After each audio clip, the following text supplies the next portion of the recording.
Sehingga apa yang tertulis kitab-Mu untuk kami masing-masing dan keluarga kami masing-masing betul-betul tergenapi mulai saat ini, Bapa. Kami buka hati dan pikiran kami, Bapa. Engkau beracara, hidup kami milik-Mu sepenuhnya, Bapa. Engkau kami bebaskan, bekerja di dalam kami dan melalui kami. Terima kasih Bapak, setiap firman yang kami pelajari, yang kami dengar malam ini tertanam di dalam hati kami, mentransformasi hidup kami. Di dalam nama Tuhan Yesus. Haleluya. Amin. Oke, materi ini saya sudah bagikan ke Feni, nggak tahu, sama Feni sudah dibagi ke masing-masing ya. Jadi bisa saya lebih cepat lagi. Oke, tema kita malam ini adalah keselamatan oleh anugerah. Jadi hidup kita itu anugerah. Artinya apa? Hidup itu pemberian dari Tuhan. Kenapa? Masing-masing kita tidak bisa mengusahakan hidup ini. Ya toh? Adakah di antara kita, aku mau nanti saat usia sekian ada di Serpong ini kita ngumpul? Nggak ada. Nggak ada rencana. Nggak pernah kita bayangkan kita lahir di bumi ini, kita dari keluarga ini, dari latar belakang. Nggak ada toh. Disitulah Tuhan yang menghendaki kita hidup. Ya toh, dari awal kita waktu masih dari sel telur dan sperma. Itu saingan dari sekian miliar sel. Kita yang menang. Apakah kita menentukan kemenangan? Bukan. Tuhan itu. Ya, setelah kita lahir, kita hidup. Apakah Tuhan terus sudah suka-sukamu ya? Ayo kamu tanggung jawab. Enggak. Sebelum kita ada, Tuhan sudah desain kita dengan luar biasa. Begitu kita ada, tidak mungkin Tuhan berubah. Jadi kita hidup suka-suka kita. Enggak. Atau hidup menurut kemampuan kepandaian. Enggak. Semua itu anugerah. Justru harusnya semakin kita mengenal Tuhan, semakin nyata Tuhan bekerja melalui kita. Bukan sebaliknya. Ya. Nah, terkait dengan keselamatan atau kehidupan kekal minggu lalu sudah disampaikan, bukan nanti setelah kita mati. Hidup kekal ya kita di bumi ini. Mulainya kapan? Setelah kita menjadi ciptaan baru. Berlaku itu hidup kekal. Nah, hidup kekal tuh mengenal pribadi dengan Allah Bapa. Ya, bukan sekedar menjalankan agama. Kalau menjalankan agama, semua orang menjalankan agama. Orang ateis pun, kalau kita bicara dari hati ke hati, dia nggak akan lagi percaya bahwa dia ateis. Di dalam lubuk hatinya terdalam, dia tetap percaya sama Tuhan. Dia aja mulutnya nggak mau ngaku, tapi di hatinya nggak bisa dibohongin. Dia percaya sama Tuhan. Nah, terkait dengan keselamatan tadi, keselamatan Tuhan sediakan untuk semua orang. Tapi tidak otomatis semua orang selamat. Nah, ada paham universalism di luar sana, itu masuk dalam kelompok kekristenan. Mereka mengatakan, semua orang sudah diselamatkan Tuhan. Enggak. Tuhan memang mati untuk semua orang, Tuhan menyediakan keselamatan buat semua orang. Tapi tidak semua orang otomatis selamat. Ya, saya sudah dilahirkan, bahkan saya dikandung ibu saya sudah Kristen. Jadi otomatis saya selamat. Enggak. Keselamatan harus masing-masing pribadi. Percaya dalam hati, mengaku dengan mulut. Bahwa masing-masing kita menerima keselamatan dari Tuhan. Menerima karya penebusan Tuhan. Nah, oke, slide pertama, hidup adalah anugerah yang kita jalani dengan iman. Anugerah adalah kebaikan Allah yang diberikan secara cuma-cuma kepada orang-orang yang tidak layak menerimanya. Tidak ada manusia satupun yang layak menerima sesuatu dari Tuhan. Kenapa? Semua manusia sudah berdosa, Roma 3:23. Tapi karena anugerah Tuhan Yesus mati di salib, sehingga barang siapa percaya, dia selamat. Maka dikatakan barang siapa percaya. Kenapa? Tidak otomatis semua orang percaya. Orang-orang beragama Kristen, aku percaya Tuhan Yesus. Mulutnya ngomong percaya, hatinya nggak tahu kita. Ya, Kalau betul orang tadi percaya sesuai dengan firman Tuhan, dia mengasihi Tuhan, Alkitab mengatakan kalau seseorang mengasihi Tuhan, dia menuruti perintah-perintah Tuhan. Nggak bisa hanya percaya tapi suka nyakiti orang lain, suka menyinggung orang lain. Berarti dia tidak mengasihi Tuhan. Ya. Jadi kalau memang dia betul orang percaya, dia mengasihi Tuhan, ada lanjutannya. Dia mentaati perintahnya. Perintah yang paling dasar adalah mengasihi Tuhan dengan kasih agape. Perintah berikutnya, satu paket dengan itu, tidak terpisah dari itu adalah mengasihi diri sendiri. Titik dulu itu. Banyak orang mengasihi Tuhan tapi tidak bisa mengasihi diri sendiri. Berarti dia belum percaya sepenuhnya sama Tuhan. Bukan berarti egois ya mengasihi diri sendiri. Mengasihi diri sendiri dengan kasih agape. Setelah kita menerima hidup kekal, berarti kita dicurai kasih Allah.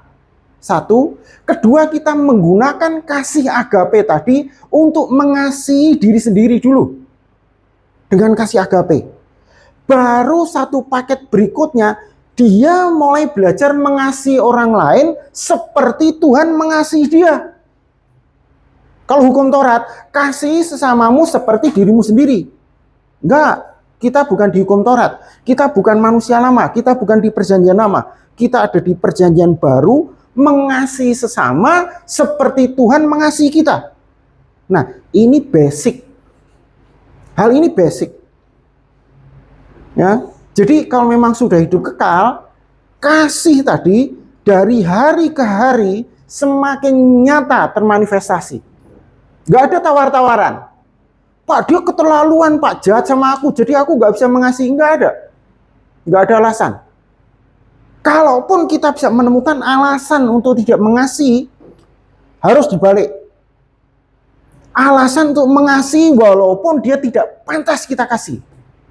Itu agape. Ya. Jadi seperti itu. Maka di sini sangat terkait dengan anugerah Tuhan. Kenapa kita bisa mengasihi orang-orang tidak layak kita kasih? Karena anugerah Tuhan. Ya, karena kita semua sudah berdosa, dosa kita tuh tidak bisa dibayar dengan apapun, Tuhan sudah ampuni. Nah, orang lain salah sama kita tuh tidak sekuku hitam dengan salah kita atau dosa kita kepada Tuhan. Kayak gitu ya. Roma 11 ayat 6. Tetapi jika hal itu terjadi karena kasih karunia, maka bukan lagi karena perbuatan. Sebab jika tidak demikian, maka kasih karunia itu bukan lagi kasih karunia. Jadi kasih karunia ini apa? Kata lain dari kasih karunia adalah anugerah. Grace bahasa Inggrisnya. Ya, jadi grace itu pemberian Tuhan yang tidak layak kita terima. Ya, manusia pada umumnya minta keadilan. Tuhan, dia nggak adil. Tuhan, situasi ini nggak adil. Kalau kita hanya nuntut adil, itu hanya sebatas moral. Tuhan memberi lebih dari keadilan. Kalau betul Tuhan perlakukan kita semua dengan adil, kita masuk neraka semua. Serius saya katakan. Nggak ada satupun yang masuk surga. Nggak ada. Kalau keadilan Tuhan ditegakkan betul, tidak ada anugerah, kita semua ada di neraka. Kenapa? Keselamatan hanya anugerah. Bukan karena perbuatan baik kita. Alkitab mengatakan di Yesaya 64 ayat 6. Perbuatan baik kita seperti kain kotor. Gak ada baik-baiknya sama sekali. Jadi kita selamat, kita hidup karena anugerah Tuhan. Nah, lebih bagus lagi, lebih benar lagi, tepatnya adalah bagaimana kita menggunakan anugerah Tuhan ini dengan benar. Sehingga walaupun kita kerjanya nggak tentu gitu ya, penghasilannya nggak tentu, tapi anugerah Tuhan tadi bukan karena keadilan. Ya. Kalau keadilan, begitu orang di bawah standar UMR, pemerintah harusnya tanggung jawab, kasih dia pendapat UMR. Tapi kan pemerintah nggak mampu. Kalau Tuhan adil, ya sudah, kamu hidup di Tangerang, UMR-nya berapa tangan? Sebatas itu. Tuhan nggak kayak gitu. Tuhan beri aku buat kamu menjadi kaya, kian lama kian kaya, menjadi sangat kaya, bahkan aku tetapkan kamu menjadi makmur. Anugerah Tuhan tuh kayak gitu. Jauh melampaui kemampuan kita. Jauh melampaui bakat kepandaian kita. Itu anugerah yang kerja. Ya, jadi anugerah hanya untuk orang-orang yang rendah hati. Kita terbiasa dididik untuk pandai, untuk cerdas, hati-hati. Ya, nggak salah mengolah logika, melatih otak kita itu tidak salah. Tapi kembali ke firman, yang kita olah, yang kita jaga bukan otak. Apa yang kita jaga? Hati. Ya, jadi kita hidup tidak hanya dengan otak. Otak kita pakai, tapi yang lebih banyak, lebih dominan adalah hati. Kenapa hati? Nanti ada pelajaran berikutnya, saya tidak masuk situ, nanti melebar.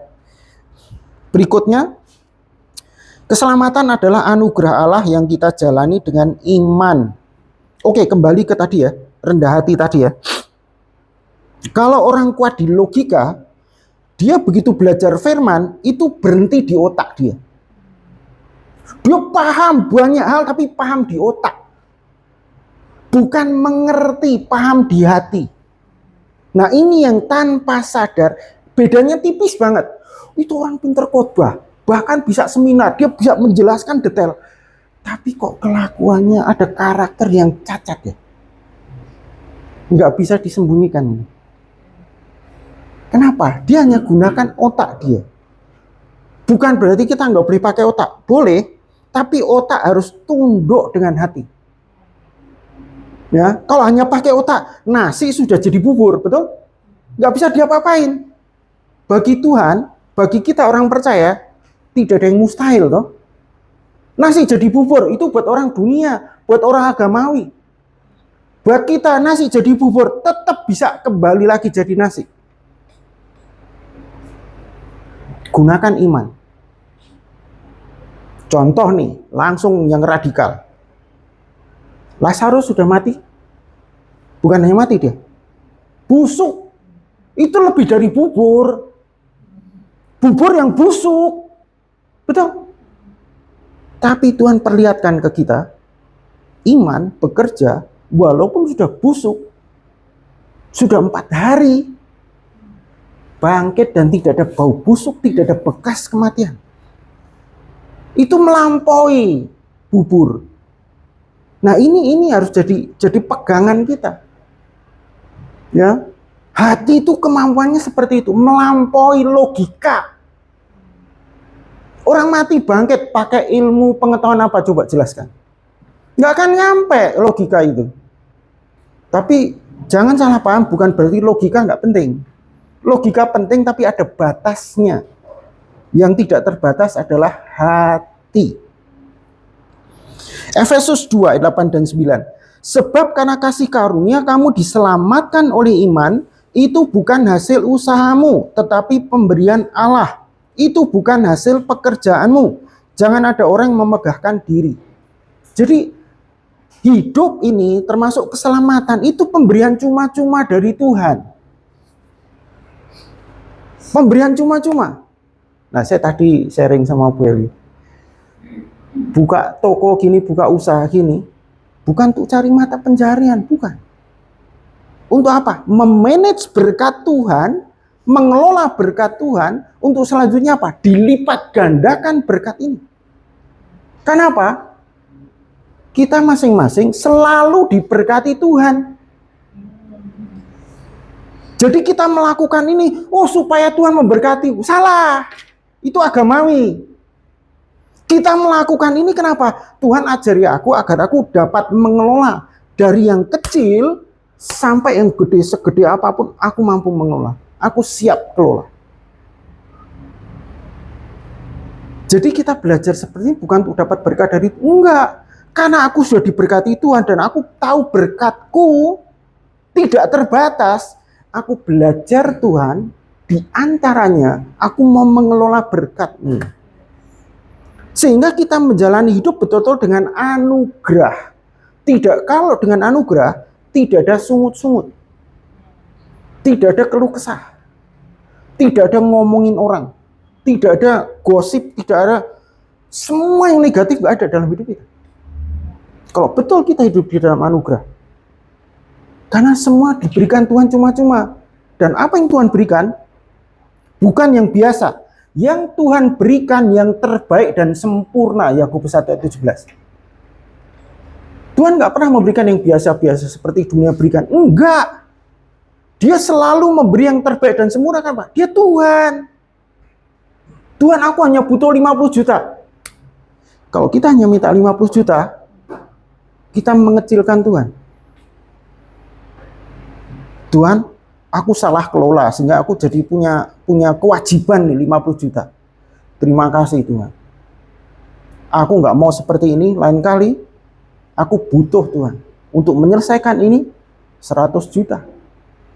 Kenapa 100? Yang 50 untuk bereskan, yang 50 aku gunakan untuk memberkati. Aku mau jadi pengelolamu. Nah, kadang-kadang begitu 50 juta untuk bayar utang, 50 juta bukan berarti kita kayak center class ya, bagi-bagi uang. Bukan. Enggak kayak gitu. Itu berarti dia bukan pengelola yang setia. Kan belajar pemiliknya dia toh. Tuhan, 50 juta ini aku tahu Tuhan. Ini jadi benih berapa, yang jadi roti untuk aku makan berapa. Jadi kita sisihkan roti untuk kita makan berapa, benihnya berapa. Sehingga saat kita tahu, oh ini benih, saat kita bagikan ke orang lain, kita nggak ngitung gitu. Waduh, buat dia terlalu gede nih. Ya, kita kan kadang-kadang ngitung. Nah, gerejanya kecil, aku kasih sedikit. Gerejanya gede, orang pada ngasih banyak-banyak, aku kasih banyak. Nggak kayak gitu. Kita tanya sama pemiliknya. Yang tahu pertama tanya dulu. Tapi setelah itu karena anugerah, kita nggak lagi tanya. Kamu sudah dewasa, pilihan ada di tanganmu. Berapa banyak benih mau kamu tabur? Kamu yakin nggak pasti nuai? Tuhan, aku nggak yakin. Kamu harus yakin dulu. Makanya saat kamu memberi dengan sukacita. Begitu kamu memberi dengan hitung-hitungan, nggak akan tuainya maksimal. Hidup dalam anugerah seperti itu. Ya. Jadi di situ pun masih ada proses. Ada yang nuai 30 kali ganda, ada yang 60 ganda, ada yang 100 ganda. Aku mau langsung 100, nggak bisa. Tetap dari 30 dulu. Kenapa? Ini loh, sukacita, kita memberi dengan sukacita tadi tidak otomatis 100%, nggak bisa. Kita mesti berhitung dulu. Ya. Nah, itu berhitung tadi terkait dengan hati, bukan logika.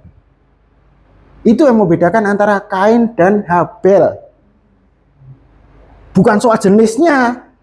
Ya, Kain memberi sayuran, Habel memberi hewan. Enggak, bukan soal itu soal hati. Oke, lanjut ya. Diselamatkan oleh anugerah, artinya perbuatan kita tidak bisa menyelamatkan kita. Jadi perbuatan kita jadi penting enggak? Untuk keselamatan enggak penting. Tapi setelah kita selamat penting. Nah, ini bedanya nih. Ya. Perbuatan kita tidak bisa menyelamatkan kita. Perbuatan kita tidak layak untuk menuntut berkat dari Tuhan. Perbuatan kita tidak layak untuk menerima kasih dari Tuhan, untuk menerima perkenanan Tuhan. Enggak ada syaratnya. Justru karena anugerah Tuhan, kita selalu diberkati, selalu diperkenan, selalu dikasih. Tangkep nih. Ya, renungkan ini siang dan malam. Ya, jadi perbuatan kita penting setelah kita menjadi ciptaan baru. Sebelum menjadi ciptaan baru mau berbuat baik kayak apapun, nggak selamat. Dia berbuat baik, ditepuk tangan, disanjung-sanjung orang lain, bisa, disanjung dunia, bisa. Tapi jangan harap di mata Tuhan sampah itu. Nah, bedanya setelah kita menjadi ciptaan baru, kita berbuat satu hal kecil tidak dilihat orang lain. Tuhan mau, aku suka perbuatan ini. Karena kamu lakukan dengan hati dan kamu lakukan untukku. Oke, Slide kedua, kekristenan versus agama atau grace versus work. Kekristenan mengajarkan iman kepada Yesus Kristus dan apa yang telah Dia kerjakan bagi manusia merupakan satu-satunya jalan untuk memperoleh keselamatan. Oke, kita lihat dari sisi dunia, dari sisi agama-agama yang ada. Bapak, Ibu, dan teman-teman semua perhatikan, semua agama mengajarkan manusia harus berbuat sesuatu.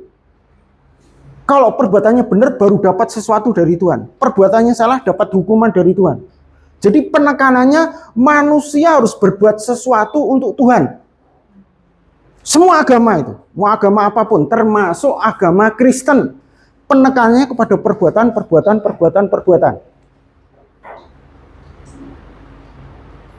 Begitu itu dijalankan, itu bertentangan dengan keselamatan. Maka nggak heran orang ditekankan perbuatan, mereka jadi capek hidupnya. Capek. Ya, dia hanya bertahan hidup, berjuang hidup gitu. Dan bangga lagi. Wah, aku punya pergumulan loh. Sepakat ya, doakan aku. Aku bergumul ini, bangganya rohani banget gitu, kudus banget gitu. Salah besar. Ya enggak kayak gitu. 1 Petrus 1:21. Oleh Dialah kamu percaya kepada Allah yang telah membangkitkan Dia dari antara orang mati dan yang telah memuliakannya sehingga imanmu dan pengharapanmu tertuju pada Allah. Jadi kita fokus hidup kita tertuju pada Allah. Yang melakukan banyak hal supaya kita selamat adalah Tuhan Yesus. Apa yang dilakukan Tuhan Yesus melalui karya penebusan lebih dari cukup untuk kita bisa menjalani hidup di bumi ini seperti di surga. Ya, terus agama semua mengajarkan perbuatan baik manusia. Satu-satunya jalan untuk memberi keselamatan dan mustahil untuk memenuhi syarat ketentuan selamat. Filipi 2:12. Saya ambil dari versi EMP ini ya. Oleh karena itu kekasihku, sebagaimana kamu selalu taat, tidak hanya ketika aku hadir, tapi terlebih lagi ketika aku tidak hadir. Kerjakanlah keselamatan yang telah kamu miliki. Jadi tadi ya, setelah kita selamat, baru masuk itu poin yang kita lakukan untuk Tuhan. Tuhan catat. Kalau gagal, Tuhan catat enggak? Enggak. Karena Tuhan anugerah. Kalau Tuhan adil, gagal dicatat, benar dicatat. Karena Tuhan anugerah, Dia kebenaran, Dia menganugerahkan kebenaran, Dia menganugerahkan keselamatan. Begitu salah, Tuhan ngomong, kamu nggak pantas loh salah. Kamu harusnya sudah nggak bisa salah. Kamu nggak ada cacat celah. Karena kamu buatanku. Betul? Kita masing-masing buatan Allah. Menjadi ciptaan baru itu kita handmade-nya Allah. Kita masterpiece-nya Allah. Dibuat pakai tangan. Bukan hanya perkataan. Ciptaan baru buatan Allah. Tanpa cacat celah kalau buatan Allah. Ya, seperti itu. Sebuah anugerah menjadi efektif bila diterima. Nah, banyak orang Kristen paham anugerah, dia bisa menjelaskan, tapi dia tidak mengalami anugerah.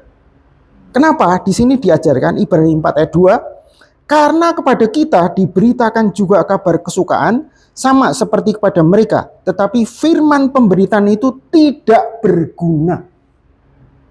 Kenapa tidak berguna? Karena tidak bertumbuh bersama-sama oleh iman dengan mereka yang mendengarnya. Kita sering mendengar firman, tapi tidak menjalani hidup firman tadi, tidak menjadi pelaku firman. Sehingga, Tuhan, aku tuh sudah doa puasa. Tuhan, aku sudah worship sehari 5 jam.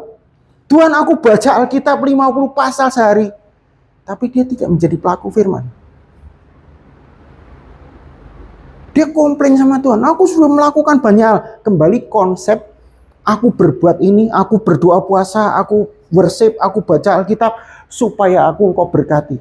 Salah. Enggak kayak gitu cara kerjanya. Kita doa puasa untuk apa? Mengikis ketidakpercayaan kita.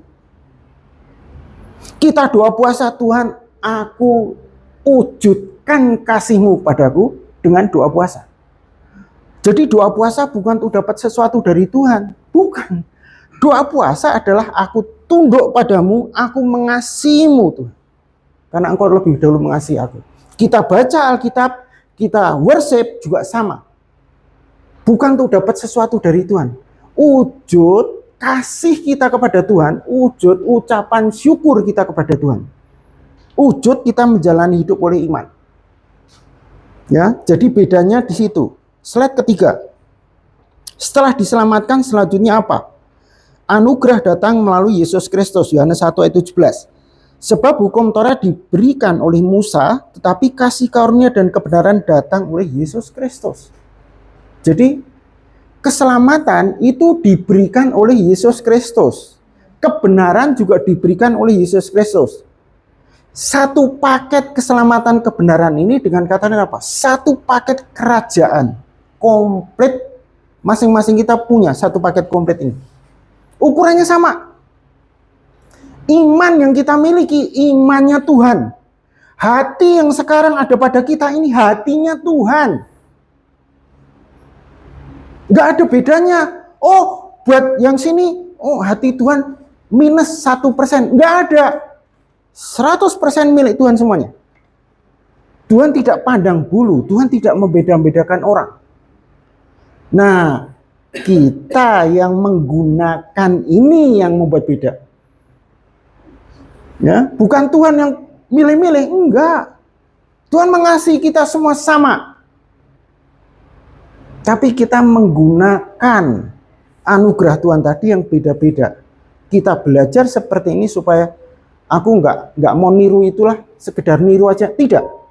Tapi aku bangun hubunganku pribadi dengan Tuhan sehingga hasil yang Tuhan sudah sediakan bagiku aku bisa akses lebih banyak. Banyaknya akses tadi tergantung iman. Selain iman tergantung kasih. Ya, jadi ada dua hal ini pelajaran lain lagi ya. Jadi kita tidak di bawah yurisdiksi hukum Taurat, tidak di bawah hukum Taurat. Kita ada di bawah hukum roh kehidupan. Apakah kita melanggar Taurat? Enggak. Apakah kita berbuat dosa? Sekali-kali tidak. Enggak ada, enggak boleh. Ya, hidup dalam anugerah berarti, wah, Alkitab mengatakan semakin banyak dosa, semakin melimpah anugerah Tuhan. Kalau gitu aku berbuat dosa saja. Bodoh dia. Enggak kayak gitu caranya. Ya. Keselamatan yang menghasilkan perbuatan baik atau good work, bukan sebaliknya. Efesus 2 ayat 10. Karena kita ini buatan Allah diciptakan dalam Kristus Yesus untuk melakukan pekerjaan baik yang dipersiapkan Allah sebelumnya, Ia mau supaya kita hidup di dalamnya. Efesus 2 ayat 10, kita buatan Allah. Kita didesain Allah untuk melakukan seperti yang Tuhan Yesus lakukan. Ya. Persis, bahkan bisa lebih dari itu. Kenapa? Begitu kita menjadi ciptaan baru, kita diselamatkan, kita terikat satu dengan Tuhan. 1 Korintus 6 ayat 17. Kita sungguh-sungguh benar diri, sungguh-sungguh kudus. Efesus 4 ayat 24. Ya. Kita sama seperti Yesus. 1 Yohanes 4 ayat 17. Jadi kita sama seperti Tuhan Yesus. Yohanes 14 ayat 12. Kita melakukan seperti yang Yesus lakukan, bahkan lebih besar lagi. Kenapa? Yang kerja Kristus. Ya, jadi setelah diselamatkan, kita mulai belajar menata omongan ini. Ya, omongan yang tadinya begitu ngomong sedikit tapi orang sakit hati, orang tersinggung, jangan lagi lakukan. Kita harus olah ini mulut kita. Ya, Tuhan kendalikan mulutku, enggak. Tuhan tidak mengendalikan siapapun. Ya. Kita yang tunduk sama Tuhan, kita yang milik. Tuhan, ajari aku menata perkataanku. Sehingga perbenaran kata kita mulai berubah. Ya. Kata-kata kita berubah. Terus pola pikir kita berubah. Mau nggak mau, kelakuan kita berubah. Oke, saya minta waktu sedikit ya. Ini sudah dikasih kode 1 menit nih. Keselamatan yang menghasilkan perbuatan baik sudah hidup dan berkuasa. Roma 5 ayat 17. Sebab jika oleh dosa satu orang maut telah berkuasa oleh satu orang itu, maka lebih benar lagi mereka yang telah menerima kelimpahan kasih karunia dan anugerah kebenaran akan hidup dan berkuasa oleh karena satu orang itu, yaitu Yesus Kristus. Jadi sebelum kita berkuasa mendemonstrasikan kuasa Tuhan keluar, kita berkuasa atas diri sendiri. Kita mengendalikan diri. Saat kita ngomong, jangan membuat orang tersinggung, jangan membuat orang tawar hati, jangan membuat orang pahit hati. Tata omongannya. Saat di tubuh kita ini kan bisa ngomong semua toh. Kaki bisa ngomong nggak? Perut kita bisa ngomong nggak? Begitu sakit ngomong tuh perut.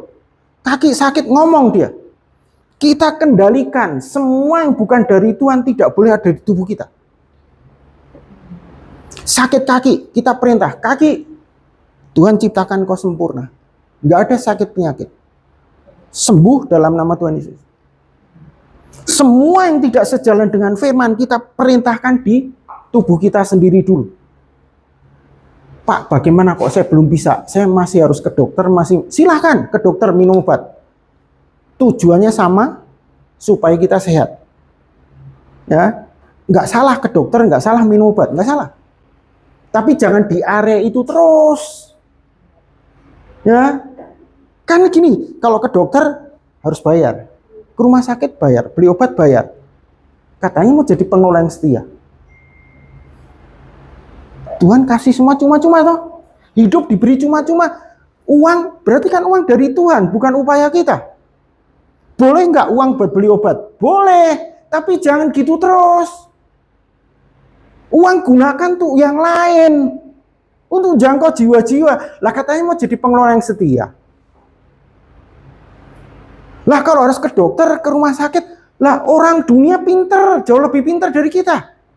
Ya toh. Oh, rumah sakit di sana bagus loh. Oh, dokter A, dokter B, dokter C. Itu kita dengar di luar sana. Saya harap jangan muncul di sini. Dokter itu loh jago. Yang muncul di sini firman, oke. Tidak ada yang lain selain firman. Harusnya kayak gitu. Hidup oleh anugerah itu seperti itu.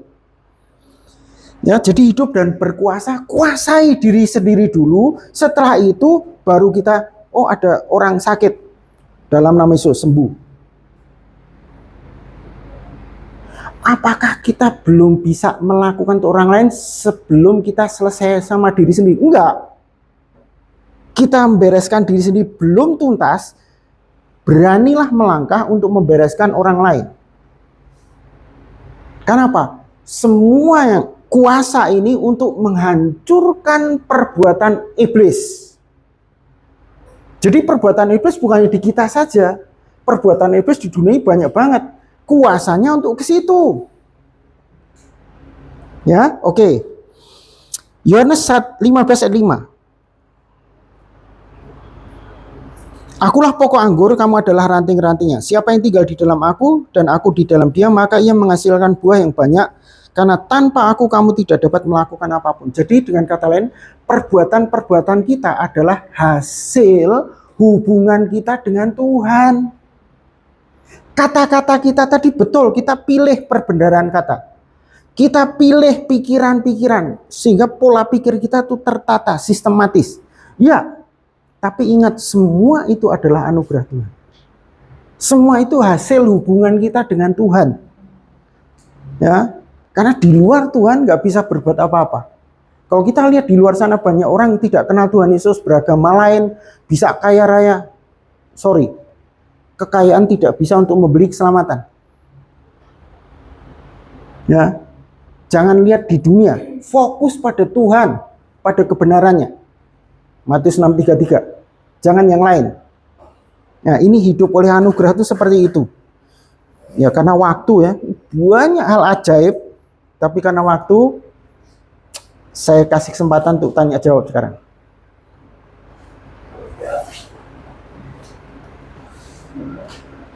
Oke, ada yang mau tanya?